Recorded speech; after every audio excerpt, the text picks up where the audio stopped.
Many of you know that Avi's story is intertwined with his inseparable twin brother Yoav. Yoav and Avi came to Israel several times as children, then again as teenagers, and then later on as lone soldiers serving the IDF. They both completed their service in combat units. Today, Yoav is a freshman at Harvard and is continuing Avi's mission through the work that he's doing with the Yoav Schaefer Fund. Yoav. Avi would have loved to be here today. He was a passionate and committed Zionist who embodied the spirit of Israel throughout his entire life. Whether it was living in Jerusalem in our youth, exploring every inch of Israel by foot, losing himself in the pages of Leon Uris's Exodus, or later in life as a lone soldier in the IDF and a leader on Brown's campus, Avi carried Israel with him everywhere he went. When Avi left home in Southern California to volunteer to serve in the IDF, it was a decision to actively take part in the continued building of Israel, to fight to protect the Jewish state in hopes of making a difference, in hopes of interweaving his life with the very fabric of Israel, and becoming a part of the next chapter of our people's story. And upon completion of his army service, Avi returned to America, charged to fight with equal vigor to defend Israel's right to exist in a campus environment where both Israel and Zionism were demonized and made into pejorative labels. For Avi, Zionism was not a static concept, but a dynamic, living ideal constantly being redefined and reimagined. He was never satisfied with the status quo. Rather, he labored tirelessly to build a more perfect Israel. He dreamed of a country at peace with its neighbors, a country that could serve as a light unto the nations of the world, a country that exemplified the values and aspirations of the Jewish people. Avi was wholeheartedly committed to the future of Israel, to making the Israel of today into his dream of Israel tomorrow. He lived his life to show others the beauty and wonder of the land he loved. And tragically, with Avi's death, our family and friends learned just how much his life had inspired so many others. In Avi's memory, we created the Yoav Schaefer Fund in hopes that through our programs, he will continue to inspire and challenge young people to build a better, more perfect world. In many ways, the story of Avi is the story of Israel. It is the story of young idealists who left their homes and families, determined to devote their lives to something bigger than themselves. It is a story of people taking responsibility for their fate, determined to be the subjects of their own history rather than the objects of someone else's. And most of all, Israel is a story of hope, hatikva, of victories in the face of impossible odds, and a stubborn Israeli optimism that despite any circumstance obligates us to hope for the best, shrug our shoulders, and say, yeah, beseder, it will be okay. The story of Israel is perhaps the greatest story of renewal in contemporary history. Israeli writer Amos Oz has said that while other nations were born of geography, history, politics, and demographics, Israel was born out of a dream. It was this dream, this idea, that the Jewish people should return to their historical and spiritual homeland to establish themselves as a nation that we call Zionism. And today we live in a time when this dream, this miracle, a Jewish national homeland, has been realized. Israel is an inextricable part of our everyday lives. But the Zionist dream has not yet been fulfilled. If the goal of the Zionist project was only the return of Jewish sovereignty to the land of Israel, if Zionism was simply about establishing a state, then that goal has been achieved, and Zionism is therefore anachronistic and irrelevant. But then why do so many of us still identify as Zionists today?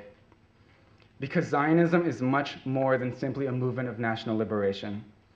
The state is not an end unto itself, but rather a means for forging a better, brighter future. Our generation must reclaim and reimagine Zionism by moving beyond the establishment of the state to the improvement and betterment of the state and its people. Zionism must become a dynamic movement to make Israel better, and through Israel, the rest of the world. Israelis and Israel supporters are involved in an unprecedented revolution to translate Jewish values and traditions onto a global stage. confronting the fundamental questions that arise from meeting the many challenges facing a young nation. Questions such as, what does it mean to be a Jewish country? Is a Jewish democracy a paradox? How should a Jewish army wage war? Questions about religious pluralism, treatment of our non-Jewish minorities, peace with the Palestinians and our Arab neighbors, the relationship between synagogue and state, the dialogue between Israel and the diaspora, the size of the land versus the content of the land. These questions and many more are what the contemporary Zionist discussion is all about, shaping the identity and future of Israel. But as you know, these questions don't have universal answers, especially not in this country. In fact, when one thinks back upon the history of the Jewish people and Zionism, agreement is hardly the word that comes to mind. Rather, we have a long tradition of argumentation, discourse, internal struggle. But I would even argue that the answers are not as important as the questions themselves. The very fact that today we, as a people, can ask these questions, that we can debate what the good life should be, that we can argue about what kind of state we want to build, that is the true miracle of Zionism. Because Zionism, in its most basic essence, is simply a promise that we and nobody else can define our own national destiny. While we might not find answers to our questions, the very questions themselves continue to affirm and reaffirm our commitment to and pride in the Zionist idea.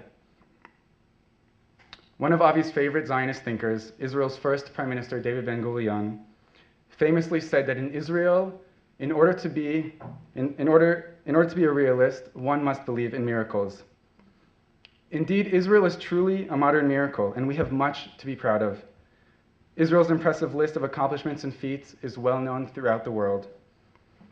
And alongside our myriad achievements is a list of our faults and shortcomings, of our challenges and imperfections, reminders that we too are a country of human beings who, at only 63 years old, are still fighting to secure our identity and future. For those of you who were with us at last year's symposium, we began with a challenge from Chevrat Knesset Einat Wilf, who said, go back to the basics of the Zionist idea. This was followed by an appeal from Yossi Kanan Levi to reclaim our story. And the symposium concluded with a charge from Professor Gil Troy to produce new, young Zionist thinkers. Well, today we are honored to have Einat, Yossi, and Gil with us once again, together with some of the leading thinkers in Israeli society, to help discuss, debate, and argue about the enduring relevance and meaning of Zionism. The state of Israel fundamentally transforms what it means to be Jewish today. And this changing reality compels us to reimagine what it means to be a Zionist today. Now, more than ever, when Zionism has become a dirty and tainted word, equated with racism, apartheid, even Nazism, today's topic could not be more crucial or needed. In this battle of ideas and words, where the very foundations of Jewish nationalism and the right of Israel to exist is challenged, our generation must reclaim Zionism. No other word holds its power to articulate our collective history and beliefs. It is a vital organ in our body of terms. If our generation does not act quickly to reclaim and redefine Zionism, it will continue to be defined for us. So today we look not at what Israel is, but rather at what Israel should and can become, to find new and innovative ways to approach the discussion about Israel, Zionism, and Jewish identity in the 21st century. I would like to take a moment to thank those who worked tirelessly to make this event possible. First, I want to thank my mom, Lori, who's standing in the front. You should all say hi.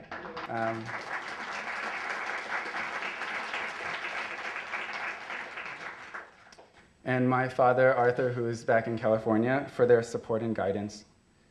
I would especially like to thank Ilan Ezrahi for his vision and for his vision and energy, who really made this symposium the remarkable event that it is. I want to acknowledge the amazing contribution of Emily Bernstein and our wonderful friends who volunteered their time and energy to make this happen. We are also deeply grateful for the support of our partnering organizations, Stand With Us Israel, Hillel International, Masa, the Shalom Hartman Institute, and ROI and the Schusterman Foundation, along with the many organizational representatives that are participating in today's sessions. We are deeply touched by the generosity of our phenomenal speakers who came here today to share their insights with us. Thank you all. And last, but certainly not least, thank you all for coming today, despite the rain, to join with us as we honor the memory of my brother Avi. We hope that you will continue to carry Avi in your hearts, that you will share his story, and that you will support the projects of the Yoav Schaefer Fund, both here in Israel and abroad. And you students on campuses, we will find you. We have lots of exciting programs. Today is not only a testament to Avi's memory, but to Avi's vision of an Israel defined not only by a past of historical undertakings, but by an unwritten future of infinite promise and possibility. Thank you.